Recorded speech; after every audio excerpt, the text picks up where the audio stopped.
visiems. Šios dienos mūsų apskrito stalo diena, tema, ar svarbiau ministro aš, ar Lietuvos žmonių mes. Turbūt visiems aišku, kad kalbėsime apie žemės pardavimą užsieniečiam ir tokį nevienareikšmį vertinimą pirmiausiai Teisingumo ministro Šimašiaus palaimintą raštą, kuris atsirado pas Lietuvos Respublikos notarus, pusiau slaptas, kurį pavyko sužinot, kad praktiškai nors formaliai Seimas ir pasakė apie kelių metų moratoriumą žemės pardavimų užsieniečiam, bet faktiškai iš Teisingumo ministerijos išėjo dokumentas, kaip, jeigu aš galėčiau taip įvardinti, kaip apeinant dabartinius egzistuojančius įstatymus, formint Lietuvos žemės pardavimų užsieniečiam. Tai vat šiandien prie mūsų stalo šią temą sutiko padiskutuoti nepriklausomybės akto signataras gerbiamas Rolandas Paulauskas, Lietuvos Respublikos Seimo narys Jurijus Veselka, filosofas Kresensijus Stoškus ir dailininkas Česlovas Gabalis.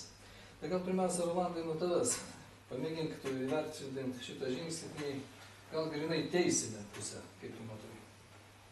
Taip, iš tikrųjų, būtų galima pasakyti, kad ministras save iškėlė juridiškai grinai prieš valstybės interesą, nes išsiderėjo Lietuva 3 metus atidėjimo. Tai vadinasi, yra ir vyriausybės pozicija,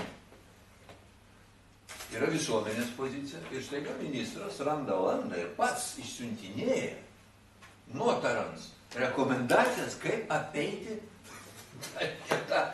tą reikalą, kad negalima parduoti užsieniečiam žemės. Reikia paaiškinti, kaip tas iš tikrųjų vyko. Kad teisinė norma, kuri draudė, nustojo galioti, o naują Seimas nesuformavo. Ir atsirado tokia erdvė nedidelė. Ir ministras siūlo staigiai pasinaudokit galimybę. Vietoj to, kad jisai išeitų su pasiūlymu į Seimą, ateitų su įstatymo pataisa, ar ne, kad būtų ta norma, jisai elgėsi priešingai, jis laukia, kol baigs Seimas savo darbą, kad jau negalėtų nieko padaryti ir išeina tai su šitokiu demaršu. Bet čia kyla juridiniai klausimai tokio plano ir politinio plano klausimai kyla. O kur yra Kubiliaus pozicija? Kur? Kur yra prezidentės pozicija? Nes tai mūsų valstybės ministras prieštarauja pačios vyriausybės veiklai, jos logikai. Vat aš čia matau patį svarbiausią teisinį ir politinį aspektą. Ir nėra jokios reakcijos iš mūsų svarbiausių valstybės pareigūnų, nei iš premjerų, nei iš prezidentės pusės. Taip kad norėčiau išgirsti ir kitų nuomonę. Negi aš čia tik vienas toks, taip supratau. Aš manau, kad ne vienas, nes Juliau, man to netrodo paradoksaliai, kad ministras, kuris taip elgėsi, vadinasi teisingumo ministras, o įsiklausyk, kaip skamba. Tai kur čia tas teisingumas mūsų valstybėje ir aplamai tada Rolando pratęsėti, kur Seimo ir prezidentės Vienas sakinį dar pridėsiu. Pagal raidę jis teisus. Pagal raidę. Jokio konkretaus įstatymo jis nepažeidė, kadangi viena norma baigė galioti. O kita neatsirado. Tai kur tie mūsų valstybininkai vadina? Gerbėmėjai, aš matau mūsų dirigentijai ir aplamai tautai būdingas vienas labai neigiamas bruožas. Pirmą padarom, o po to pradedam galvoti, kodėl tai padarėm. Tai kad tai padarėm, tai taip ir yra. Iš tikrųjų, Teisingumo ministras pasakė, kad juridiškai tas sustarimas tarp ES ir mūsų vyriausybės yra sustarimas. Bet pilnai ES komisija gali pasakyti, kadangi jie nepakeitė įstatymų, kurie tie dalykai reglamentuojami, vadinasi, jie mūsų išdūrė, visiškai jie nenori to 3 metų papildomą terminą žemę neparduoti. Tai čia gali interpretuoti kaip nori. Ir Teisingumo ministras, jis, aš pasakyčiau, akcentavo šitą problemą, kad visa valdžia, vyriausybė, miega ir nori va tokiom pigiais triukais kaip rezoliucijos pridengti arba savo miegą, arba užmaskuotą savo norą, kad greičiau įsiteisintų žemės pardavimas. Kodėl? Todėl, kad iš tikrųjų labai daug žmonių žemę atgavo, kurie gyvena dabar mieste ir jau nebežino, kas tai yra žemės ūkio darbas. Ir jų interesas yra kuo brangiau parduoti žemę, o lietuviai mokėti tiek, kiek danai, švedai, norvegai ar kiti negali. Tai todėl manau, kad tas dėrėjimas su Europos komisija ir leidimas daugiau buvo visuomeniai nuraminti negu realus valdžios siekis. Nes jau iki to termino, iki šių metų gegužės 1 dienos, jau buvo parduodama žemės. Tik tai per lietuvių tarpininkus, reiškia, ir mokėdavo pinigus ir pats rinkdavo, kur didelis sklypai, meiruoti tik sklypai ir taip toliau. Ir aš kreipiausi į prokuratūrą, atsimenu, kai Kliunka man atrašė, kad viskas tvarkoja, tai pasakiau viešai, kad Kliunka, atkliunkime man Kliunka, kad viskas pagal Kliunką gerai. Kliunkuliuoja. Taip, kliunkuliuoja viskas kaip reikia Lietuvoje. Tai tada buvo Valantinas pasijuokė, dar pavedė kartą Kliunkais patikrinti, ar iš tikrųjų taip yra. Žemės pardavimas vyksta. Vyko iki tol ir vyksta, kadangi valdžia ir dalis visuomenės to nori. Ir juk yra argumentas labai, kadangi dabar pigiai susiperka Lietuvos latifundininkai, tai reikia sukelti konkurenciją jiems, kad nusipirktų užsieniečių, bet nevertina vieną dalyko, kad iš Lietuvos latifundininko istorija žino, viskas keičiasi. Galima kai ką ir kitaip padaryti. Iš užsieniečio niekada nieko kitaip nepadarysi, nes ir po 70, po 100 metų tu liksi skolingas ir taip toliau. Vėl toks neatsakingas veiksmas yra Šimašius, aš tai džiaugiuosi asmeniškai, kad Šimašius parodė, žiūrėkit, taigi jie visi blefuoja, jie meluoja, jie netiesą sako, jie nieko nedaro. O tarp kitko, prieš 2 metus parašėm mes rezoliuciją dėl tos pačios, kad vyriausybė pradėtų dėrėtis ir pakeisti prezidentą. Tai visą tą rezultatą nustumė, laukia iki paskutinės dienos, o po to, kai jau reikia įstatymus, mes turėjom paskutinę dieną pakeisti įstatymus. Viskas, kas būtų turėjo būti. Bet iki tol nebuvo darbas, nors susidarė, todėl Šimašius su šio požiūriu.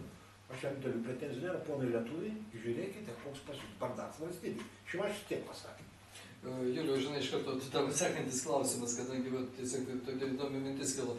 Ar ta Šimašius toks galingas, ar čia savarankiška figūra? Ir paaiškinsiu, kodėl klausiu. Už tai, kad prieš kurį laiką viešint Norvegijoje mūsų prezidentė, finansų ministrai, teisingumo ministrui Šimašiui, visi buvo apdovanoti Norvegijos ordinais. Dabar mūsų žemė, liūto dalim, yra įkeista Skandinavų bankai. Ar čia nėra, kad kažkoks tai tas skandinavų sąmokslas, tai nesidomi vis tik tai tų apdovanojimų teikimo tvarka. Lietuva šiuo atveju prezidentė teikia sąrašą apdovanojimų Norvegijos vyriausybei, kas gaus Norvegijos apdovanojimus. Ir grįžta Šimonytė kartu su Šimašium. Kaip pats paaiškintum šitokį dalyką? Čia ne sąmokslo teorijos kažkokios?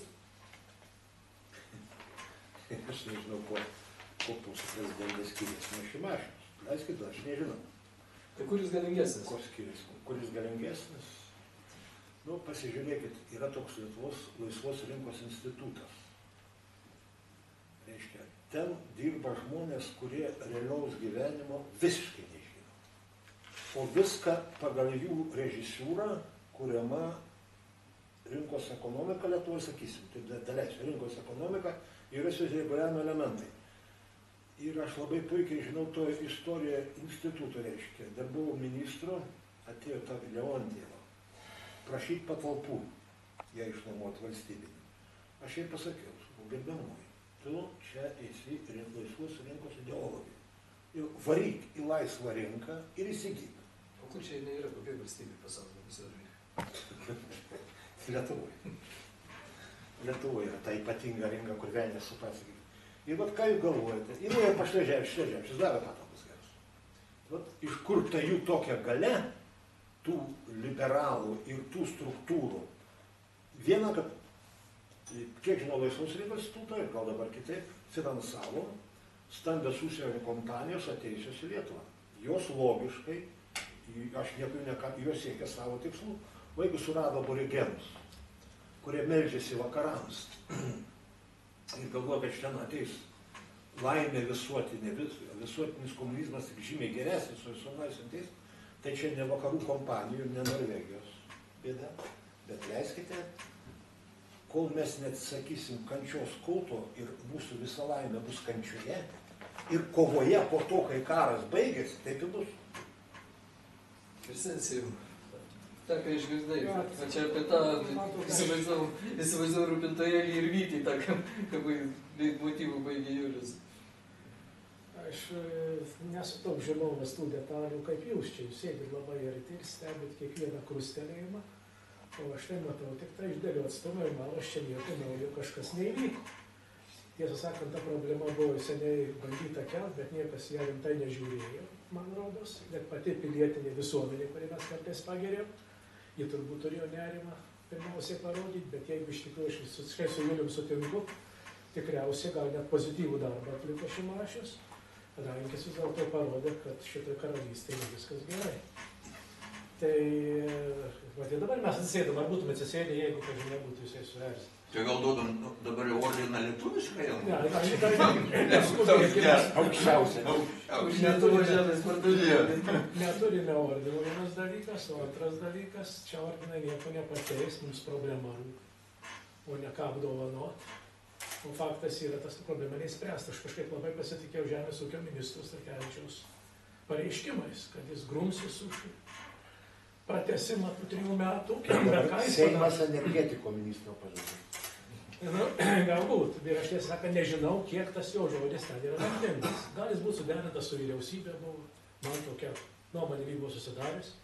Bet aš diletantas sakau, esu, jeigu jūs čia tame katile vertinat labai arti ir turit faktus, kas po ko, labai čia chronologija svarbu, kas po ko, kokį sprendimą yra padaręs, kokios tos pauzės atsirado, tai čia jums gali daugiau spręsti. Bet sakau, mano galva, tai ta suirutė, kuri buvo iš esmės, ir dabar akivaizdžiai matyti, yra tokia, silpnos valdžios bruožas. Jie nelabai žino, ką daryti, nežino, kur jos yra pajėgų. Tai maždaug kas įsiveržia tame fone į priekį, štai kur atsiranda politika. O nėra kas net iš visuomenės, aš manau, būtų gerai, kad tokia struktūra būtų bandoma, čia buvo kurti labai daug tokių organizacijų, kurios stebėtų tai vieną, tai kitas rytį, tas pats ir pačioje tautoje. Daugybė tokių organizacijėlių, kurios viena su kita paremizuoja, o tas procesas, kuris vyksta tiek stichiškas, turbūt maždaug kaip Brauno judesiai turbūt. Nu, ne. Jeigu jūs manot, kad ne, tada gerai. Žinoma, jūs kalbėsit, kad čia yra pinigai, kurie kažką daro. Žinoma, kur jos prasimiša taip, stipriosios jėgos, bet mes jų kontroliuoti nelabai galim, kadangi mes nemokame jų įvardinti. Kur tie pinigai, iš kur atėjo, sakom, kažkas, turbūt užmokėjai, ir pasibaigė. Pas notarus atėjo žmonės, kurie žinojo anksčiau už pačius notarus, kad bus tokia galimybė. Dar notarai neturėjo to rašto, o žmonės jau atėjo sudarinėti sutartis. Notaras sako, aš negaliu. Jau palauk, sako, tu galėsi. Na, aišku, Rolandai, pavardžių tu neįvardinsi. Neįvardinsi. Česlavai, tu žinomas geras dainininkas, bet šiuo atveju tu žmogus iš gatvės, tai gerai visuomeniai pažįstamas. Tiesiog, atsisėdęs būtent prie specialistų, vat kaip to pačiam iš šono važiuojant. Lietuvis dėl žemės čia brolis už brolį žudydavo, ten tvorą per metrą pasistatyti, aš nežinau, čia teismais uždėti. O dabar vienu kažkokiu parašu, vienas žmogus Lietuvoje galime imti, neaišku. Dieve mano, kaip tau atrodo visi tie dalykai? Klausantis iš šalies, tai klaiku. Ir baisu. Nes tave gali parduoti bet kas. Ne, bet tai dabar žiūrėt, čia mes... Bet ką? Ir bet ką. Man tai labai įdomu atmetus piniginius dalykus visus. Kame nauda Lietuvai iš to žemės pardavimo? Nustekenti Lietuvą? Čia nauda? Kažką. Žemė visą yra ta višta, kuri deda auksinius kiaušinius ir turbūt niekam nepaslaptis, kad jos pardavimas yra čia... Nu gerai, o jeigu aš taip užduočiau klausimą, o pats turi žemę, sakykime, 100 hektarų, nesiruoši jos dirbti. Nu tai gerai. Gerai, bet žiūrėk, ir lietuvis tau duoda, tarkim, dabar 7000 litų, o užsienietis 15. Ar tavo nuomonė nepasikeistų? Susimastė jau, lietuviškai. Jau susimastė. Tai gal matai ne vienareikšmiškai čia taip viskas yra. Aš provokuoju, aišku. Žinoma, sunku. Parduoti lietuvių iš 7 ar belgų iš 15? Nu, dėlėskim, sakykime, aš kaip suprantu, lietuvis man sumokės už koncertą, sakykime, 4000, aišku, belgas sumokės... Ne visai tas pats. Ne, čia ne. Žemę tu parduodi vienintelį kartą. Bet aš galiu daug. O koncertuot gali kiek nori. Čia visai ne tas pats. Bet gal paskui negalėsi to žemėje koncertuoti, kurį parduoti yra. Be abejo. Viskas nuo belgo priklausys. Tu dabar gausi 15 000, o paskui belgas sakys, ne, mums nereikia čia tokio. Mes savo belgus turime. Jo, mes turim savo belgus, ne? Klausyk gerai, aš tada čia savo gal kitaip žinai užduosiu. Vis viena pats esi menininkas, toks laisvas žmogus, vis tik po to viso sovietmečio, nu, tokio lyg, sakykim, diktato, spaudimo, vis tik tos liberalios idėjos Lietuvai atrodė, kad štai asmenybės laisvė, ne toks kažkoks kolektyvinis primestas mąstymas turi kažkokių privalumų. Bet dabar matom, kad įsigalint tam liberalizmui, kada asmuo save iškelia visos bendruomenės, vis tik tai darosi nelabai geri dalykai. Jis asmuo iškeliamas virš šeimos vertybių, vis to savo galų gale kaimo ir tos vietovės bendruomenės vertybių, kada jis ten pat savo. O čia nematai tam tikros problemos, nes aš tada tokį lyg ir liberalų, tokį laisvą žmogų visada žiūriu. Tai kad pas mus vienintelė vertybė tik tai pinigai liko. Daugiau kitų vertybių kaip ir nematau. Tai galėčiau, man atrodo, daryti išvadą, kad mąstom taip pat, kad su liberalizmu lieka vienintelė vertybė, tai vis tik tai pinigai. Nu, matai, kad be pinigų tai labai apribojama yra liberalų laisvė. Gerai, bet tada, Rolandai, grįžtam vis tik tai prie temos. Vis tik tai pakalbėjom, teisiškai lyg viskas ir gerai, lyg ir spragų nepadėjo. Bet yra politinis aspektas, aš sakau. Tai va, pakalbam apie politinį aspektą. Ir moralinis dar yra aspektas šitą reikalą. Nu, kiek politika turi moralės, čia reikėtų pradėti. Kiek tu esi tas gera žodžio prasme, kuri čia nuvalkėta valstybininkas. Tai dabar, Rolandai, tavo pirmo mintis va šitą klausimą. Ne, pirmiausia, aš dar sykį kartuoju, aš pasigėdau valstybės vadovo ir vyriausybės vadovo pozicijos. Ir Seimo. Seimo, dabar apie Seimą galima atskirai pašnekėti, bet aš dar šiek tiek noriu Apie Seimą Žiūriaus paklausyti. Čia kita tema šiek tiek. Bet yra bendra valstybės pozicija. Jie tuos 3 metus tai išsiderėjo. Ir kaip tada, kodėl nėra reakcijos iš premjero ar prezidentės, kada atskiras ministras iškelia savo aš virš valstybės mes, man yra nesuprantama. Jokios reakcijos nėra. O reikalas nėra toks visiškai paprastas, kaip kiti tokio, jeigu aš atsakau čia Krescencijai. Vis tik žemė yra parduodama vieną vienintelį kartą, teisingai Julius sako. Tu paskui nebeatimsi jos. Nu jau. Taip. Kitas svarus dalykas. Iš salės prašom balsų, mums čia neteisti. Nėra Vytauto, kuris parduoda paskui atindavo. Gerai, bet Dėl to yra čia fundamentalus reikalas. Ir jeigu toks ministras ir toliau vyriausybėje dirbs kaip niekur nieko, apie atsistatydinimą joks klausimas nekyla, o man atrodo, nu koks dar pagrindas galėtų būti atsistatydinimui, jeigu ne šitai. taip, O, bet Julius juokėsi. palauk, Rolandai, ar iš viso, tu sakai atsistatydinti, ar Europos Sąjungoje įstojus į Europos Sąjungą egzistuoja toks terminas kaip tėvynės išdavimas? Tai čia vat ir yra moralinis aspektas. Jeigu pagal įstatymų raidę ministras ir teisus, viena norma nebegalioja, kita nesukurta, bet yra moralinė reikalo pusė. Jeigu jisai žino, kad valstybės pozicija, kad daugumos tautos pozicija yra kitokia. Jis nežino. Jūs galite taip sakyti, kad nežino. Jūs galite taip sakyti. Jis net gali didžiuoti šito. Ir vat mes su Krescenčium čia turim pokalbį prieš porą metų apie išdavystę. Kad apskritai nebeskamba toks terminas. Atkreipkite dėmesį. Nei Europoje, nei Lietuvoje nėra tokios sąvokos. Nei Domini ulica.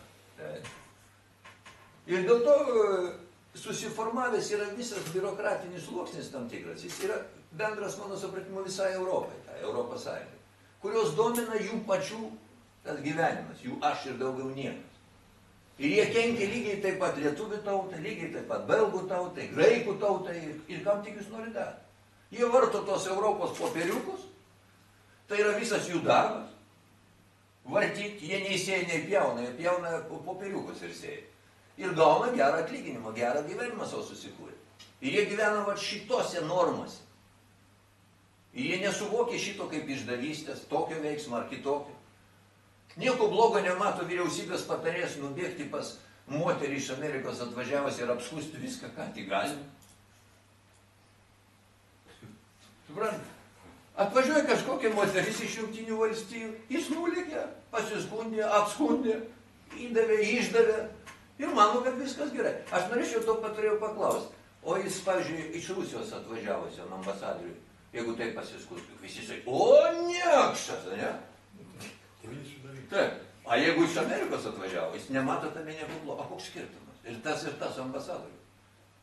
Nu, bet tarpukariu pupo dėdė suprato, jis nenau, vienas raudonas kaip šėtonas, kitas rudas kaip šuva ten buvo.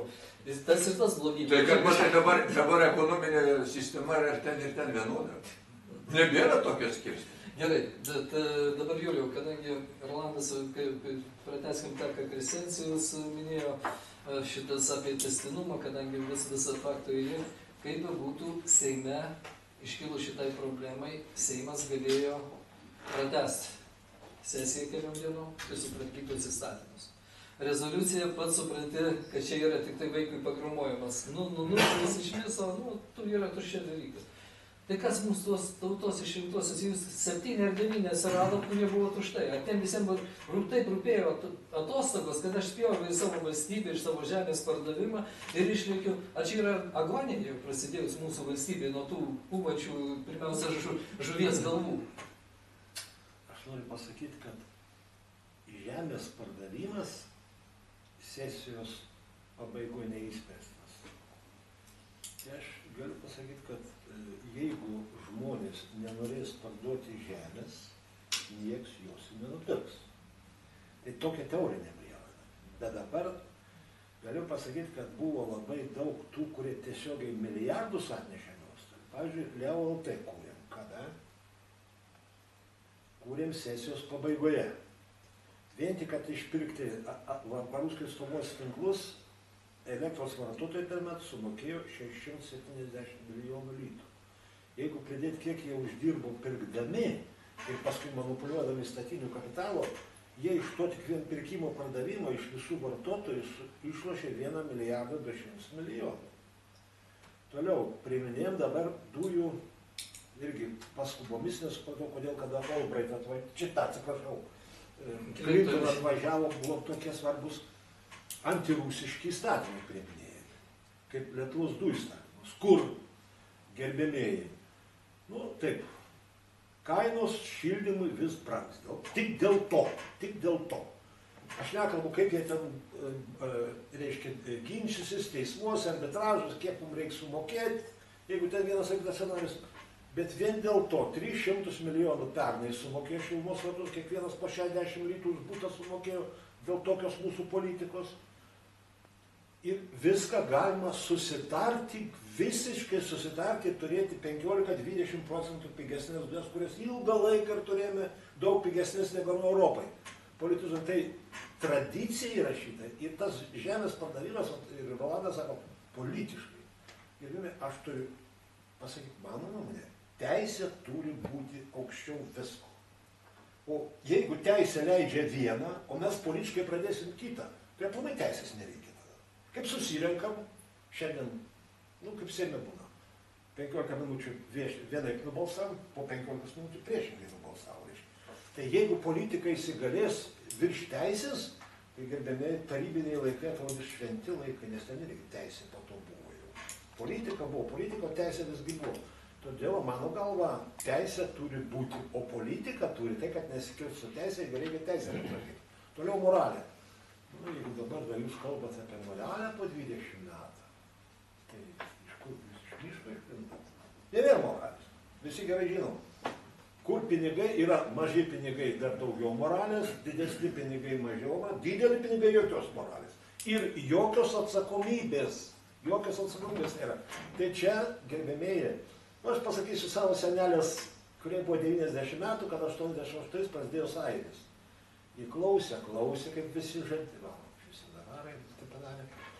Klausė, ką jie šneko, sako, anukėlį, taigi žiūrėk, ką jie plepa, tai čia niekas, ką jie plepa. Jie apgaudinėjo, sako, jų tikslas - susigrąžinti dvarus.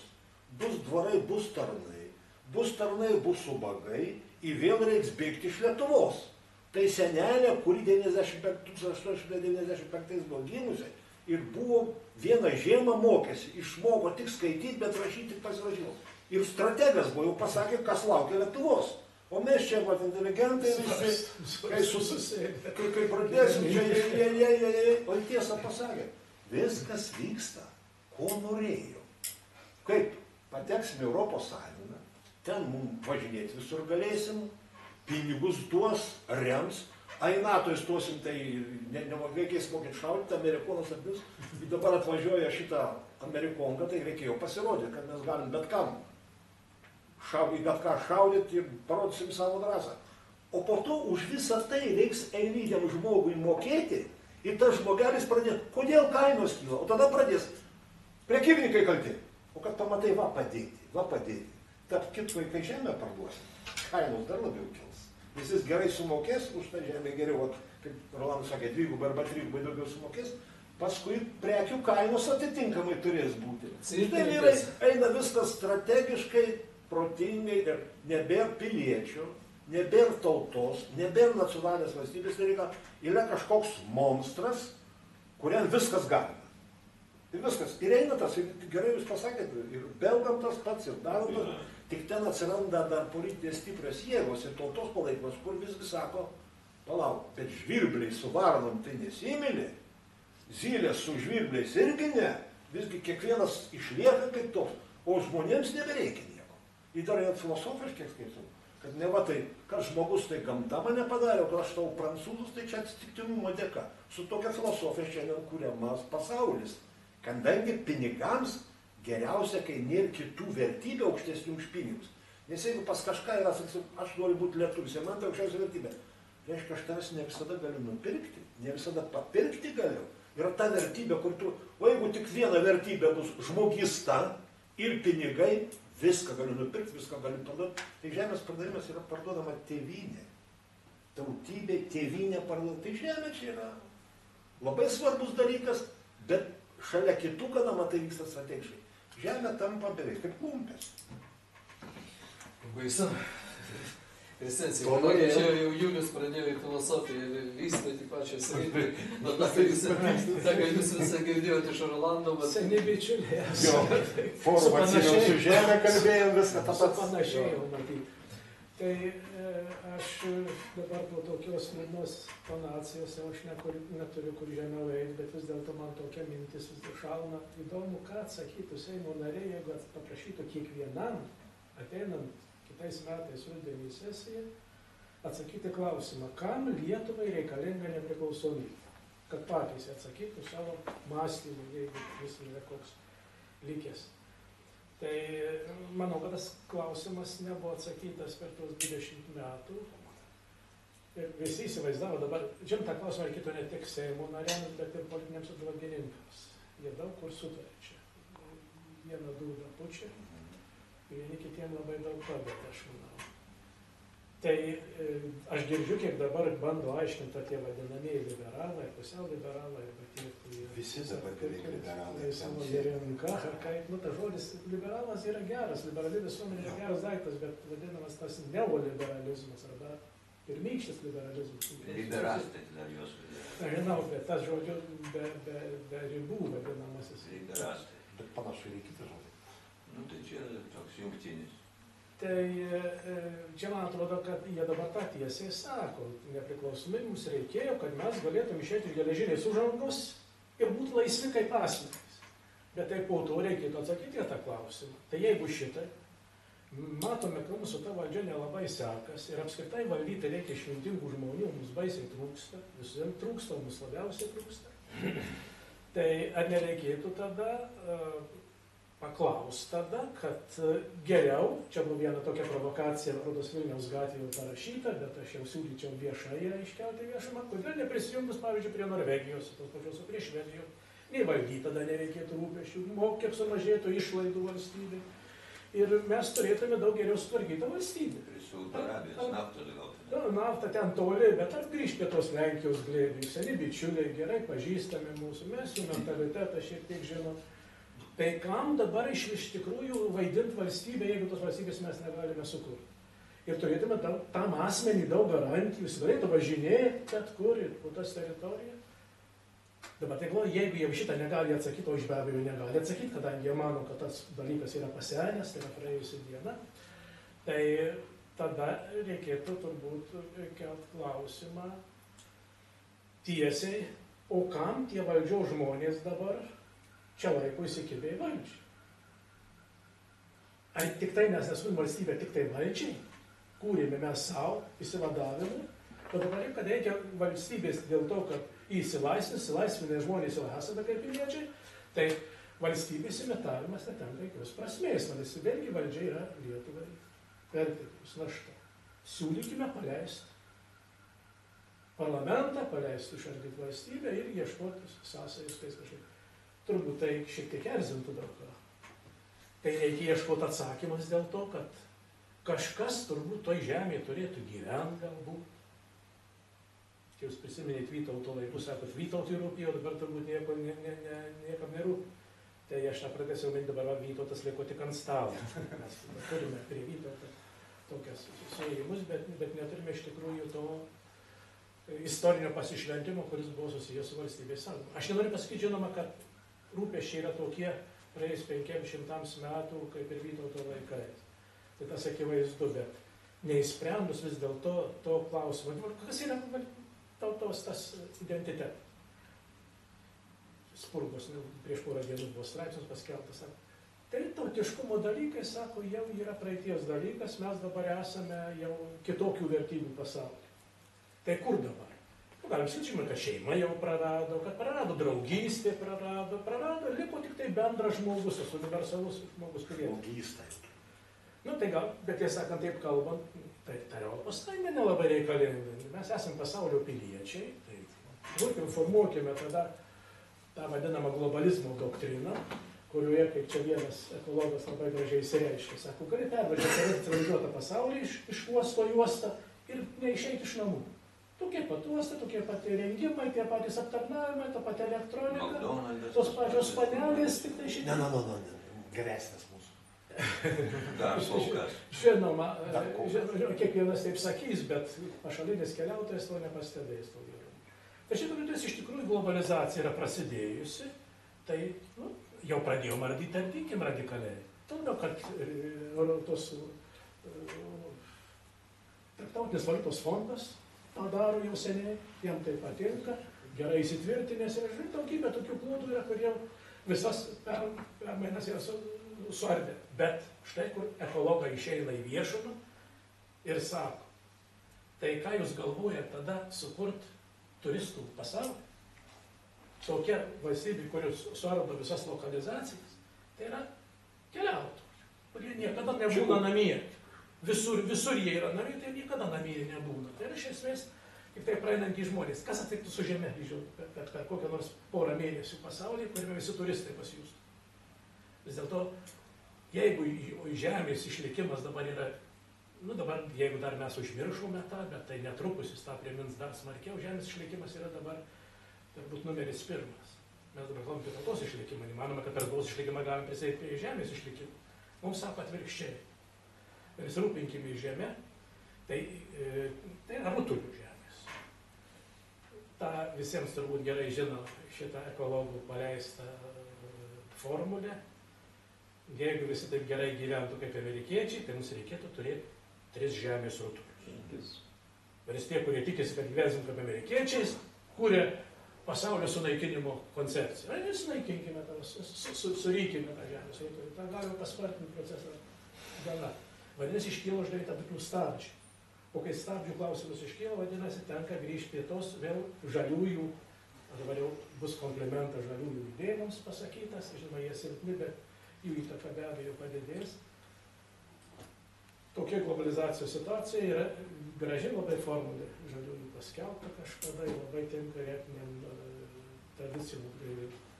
Sako, galvok globaliai, bet veik lokaliai. Už tą vietą, kurioje tu gyveni, va štai kur čia dabar, niekas kitas neatsakys, bet tų žmonių, kurie čia turi savo istoriją. Nėra ištikimesnių žmonių, jeigu jie dar iš tikrųjų gali atlikti šitą lokalumo funkciją. Nes iš tikrųjų turi prisiminti istoriją. Bet tiesą sakant, įdomu, istoriją mes mėgstam prisiminti, bet nieko nenorim jos taikyti. Tai buvo taip smagu švenčių metu, tas šventės dabar visi labai giria, sako, dar mažai švenčių, reikėtų padvigubinti. Nu, yra dar tokių žygių, kurių mes nesame apdainavę, kodėl nepadaryti istoriją vietoj Lietuvos. Nebus Lietuvos, bet tur kažkas prisimins istoriją, bus vadovėliai parašyti, kažkas gal juos dar. Kalba, kinų kalba. Tai tas mano toksai nuogastavimas yra ir perspektyvus, manau. Padaukim rankas ekologams. Jie turi kitus tikslus, bet daro tą patį. Iš tikrųjų, tai yra grįžti į savo vietą, į savo lokalumą, ten, kur gimsta šiukšlės, ten, kur gimsta, kur susitinka žmonės, kur jie tuokėsi, kur jie stato miestus, kur stato paminklus. Niekas geriau nepririš prie to žemės, kaip žmonių veiksmai ir atsakomybė tą žemę.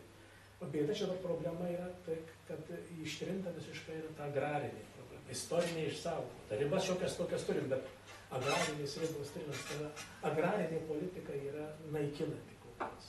Tam, tiesą sakant, juk ir dabar tie projektai daromi, kad žemės įdirbimą gali būti padaryti tarptautinė procedūra. Atsakomybė lyg tauta jokios nesimų žemės išsaugomą, žemės įdirbimą, žemės kultūrą, gal gali net už tą tradiciją žemdirbių, Lietuvos žemdirbių tradiciją. Kas žino dabar, ar geriau ūkininkauja kiaulių fermos tos, kurios ateina iš Danijos? Ar tie žmonės, kurie žino tose sklypeliuose, kas čia auga, kur medžiai auga, kur krūmynai iš jų gali daryti, kur reikia durpes įsaugo, kur reikia galų galę net balas, jau dabar reikia ginti ir balas. Tai neteis nei danai, nei norvegai, nei švedai pasirūpinti tom balom, tais durpynais. O gal nieko nebedarys? Taip, iš tikrųjų, mes žinom, kadangi ateina su fermom, jiem kitaip nėra prasminga. Tai žinoma, ilgainiui gali ateiti ir kitokių būdų, kadangi, žinoma, viena iš labiausiai apgyvendintų Europos šalių, turbūt Danija, Olandija. Tai jiem čia labai geras darbas būtų ir šito požiūriu. Bet kur mums reikėtų spaustis? Supratau čia. Gerai, Česlavai, žinai, mes per šitą stalą labai dažnai cituojam tokį savo Europos Sąjungos prezidentą Van Rompėjų, nežinau, tu girdėjęs, jau pasakytų žodžius, kad nacionalinės valstybės Europos Sąjungoje turi nueiti šiukšlyną, mes sakom globalius žmonės ir taip toliau. Ir čia Kristencijus įsiminė apie, kad mūsų lietuvių nedaug tų gabių vadovų, iš viso nedaug žmonių ten nėra iš ko rinktis. Vat, kaip atsivertintum savo kolegas, kurie tautos pažangos vardu atsidūrė Seime, kurie buvo puikūs savo srities specialistai. Tautos prisikėlimo, atsiprašau. Prisikėlimo, būtent atsidūrė Seime ir ten su jų tuo buvimu, aš manau, ten, subjektyviai nuomonė nieko gero nematau. Iš kur čia tokia drąsa ir atsakomybė imtis tokiai valstybei svarbių mastų, neprofesionalo vaidmens. Aš nelabai suprantu, ar ten drąsos ar kvailumo daugiau. Nes kiek buvo pažįstamų, tai šiaip jau atvirai, su jais dabar susišnekėti neįmanoma. Absoliučiai. Bet aš jau nesistengiu. Turiu aš su kuo pasikalbėti irgi. Bet man labai įdomu, o kodėl, pažiūrėjau, nepardavinėti žemę? Galima greitai išnuomoti. Su daug stabčių. Jeigu nepatiko, išmeti į lauką. Čia jau ekonominiai dalykai, jau čia tik. Tai čia prieš tai galvojant, tai alų gėrė ir balsavo. Arabų Emiratai, galiu nuomonės 99 metus, paskiau persinuomo, vis tiek tavo nebus. Supratau. Dabar klausyk, Rolandai, žinai, čia tokia lyg pauzė stovi ir man kažko toks prisiminimas iš filmo Nieks nenorėjo mirti, kada prieėjo todėl ir klausė, tai ko tylim, vyrai? O ką daryti? Vieną niuansą aš norėčiau irgi dar pasakyti. Pati sistema, valstybės valdymo partijų sistema sukuria šitą problemą. Žiūrėkit, kas ateina į Seimą, o tie patys liberalai vadinami. Jiegi surenka 5-7%, nedaugiau. Ateina žmonės, už kurios balsuoja 5-7% žmonių. Reikia formuoti tam pačiam Kubiliui koalicinę vyriausybę. Jis yra priverstas paimti tuos keli žmonės ir paskui savotiškai jis yra jų įkaitas pasidaro. Niekur nesidės. Nes jeigu jis dabar, sakykime, pakeltų balsą prieš tą patį teisingumo ministrą, ar ne? Liberalai sakytų, mes išeinam iš koalicijos, griūna vyriausybė. Nu ir kas? Ne, galbūt. Va, čia jau priklauso nuo politinės valios, vėlgi valstybės vadovo. Taip, kai tos valios nėra, o yra noras tik būti valdžioj, tik kėdėj sėdėti, užmerkiam akis, nematom ir šitos problemos, ir žmonėms, kuriuos remia tik 5-7%, suteikiam teisę spręsti už mus visus šimtmečiams į priekį. Ir aukščiausia pareigos. Taip, ir aukščiausiose pareigose. Taip. Nors realiai jie palaikymo tai neturi visuomenė. Kita vertus ir kitos partijos nelabai didelį turi, bet, nors šiek tiek didesnį, vis tiek tai jau yra ten lyg 20% artėja. O čia žmonės vos praeina rinkiminį barjerą ir sprendžia mūsų likimus. Tai čia yra tos vadinamos demokratinės sistemos įgimta yda. Įgimta yda. Jis bus visada.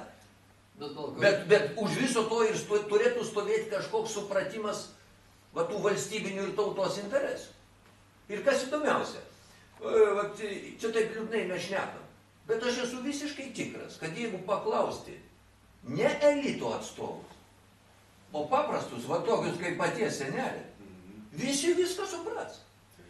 Bet problema, kad už juos sprendžia elitas, o elitas dėja visada prasiduoda pirmas. Čia ne tik Lietuvoje. Geriausias pavyzdys tai yra Rusija 19 šimtmetį, kada jų elitas apskritai net rusiškai nemokėjo dažnas, prancūziškai kalbėjo. Ir jiem Rusija buvo tik pinigų uždirbimo vieta, o visas jų gyvenimas buvo vakarų Europos. Tai dabar pas mus susiformavęs yra panašus elitas. Tai gerai, bet Rolandai, pratęsiant tavo mintį, kaip būtų, jeigu tas elitas parduodavo, tai kaimas Lietuvos visada buvo tas, kuris saugo lietuvybę. Problema, kad to kaimo nebėr dabar. Nebėr to resurso, iš kur visada atgimdavo ta lietuvių tauta. O dabar kaime gyvena mažiau žmonių negu miestėjo. Čia jau yra didžiulė problema. Bet aš vėlgi kartojusi, kada, atsiprašau, bet aš turiu šitą pasakyti, kada mūsų valstybės vadovė susitikime su Seimo nariais pasako, kad Lietuvoje užtektų jau ir 60% lietuvių. Tai kur dar toliau beiti? Bet tauta labai palaiko teisę. O tauta palaiko, taip, o tauta palaiko. Aš pats negirdėjau šito teiginio, bet yra Seimo narių, kurie šitą man teigia. Bet kokiu atveju mes jau šitą paviešino Kazimieros, prieš šitą savo Kazimiero Uokos lūpom buvo paviešinta. Bet neatėjo minė žmonių paklausti, ar tikrai jūs taip sakėt. Bet gal nemato alternatyvos pasirinkimui? Kaip nemato? Tu prie šito stalo sėdi alternatyvos. Ir dažnai sėdi. Ar šiandien, ar kituose pokalbiuose. Pilna yra alternatyvos. Tai gerai, Rolandai, visi tai Kiek respublikas skaito? Rolandai, labai panašiai mąstom ir fiksuojam padėtį. Tai tau klausimas, ką daryti? Ką darom? Ką daryti jau dabar, mes nepradėkim pokalbio. Pokalbis čia labai didelis. Ką daryti? Yra žinoma, ką daryti. Bet aš jau sakiau ir prie šito stalo. Daug kam nepatiks. Nes šiandien yra susiformavęs labai lengvas požiūris į gyvenimą. Kadangi pinigai birėjo iš oro, Lietuvoje tai jie nedaug birėjo, kaip ekonomistas man pritarsi, o vakarų Europai tai jie birėjo 10 kartų daugiau negu lietuviams. Ir žmonėse susiformavo įprotis toks glamūrinio gyvenimo. O norint kažką iš esmės pakeisti, reikės rimtų permainų. Ir jos savaime vyksta, jų neišvengsim vienaip ar kitaip. Jau Graikijos pavyzdys rodo. Ir ne tik, tai jau dabar jau Portugalijos eilė, paskui Italijos eilė, paskui Anglijos eilė. Beje, labiausiai tai prasiskolinęs yra Anglas, jeigu skaičiuojant vienam gyventojui. Ir irgi taip pat nieko nebegamina Anglai šiuo metu. Tai pagal skolas tai mes vienam gyventojui tai dar netaip blogai atrodo. Dėl to, taip, apie ką ir šneka, dėl to aš ir šneku, kad suprantamas žmonių noras labai lengvai gyventi, suprantamas, visi mes šito norim.